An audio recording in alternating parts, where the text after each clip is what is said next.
नमस्कार दर्शक बंधु, बृहत शिव पुराण उपरे आधारित आमर स्वतंत्र कार्यक्रम ओम नमः शिवाय आउ एक नूतन अध्याय को आपण मानकु स्वागत करुछि।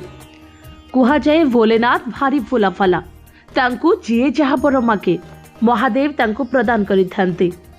भगवान शिवंक पाखरु केही केबे खाली हाथ फेरी नाहांती।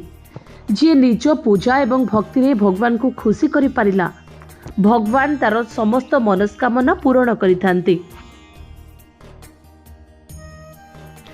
हेले थरे भगवान शिव भस्मासुर को वरदान दे निज पाई विपद डाकी आनिथिले।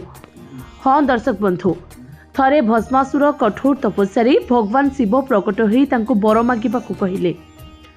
भस्मासुर कहिले, मु जहा मुंडरे हाथ देबी से जेपरी बाउंस होइजिवो, मते एही बर दियंतु। भगवान किछि न भाबी तथास्तु कहिले।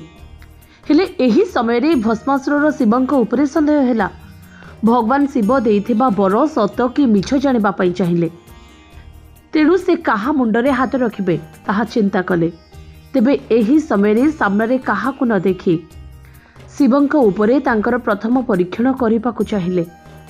भस्मासुरर एपरी कार्य देखि भयरे भगवान शिव दौड़ी पळाइबाकू लागिले।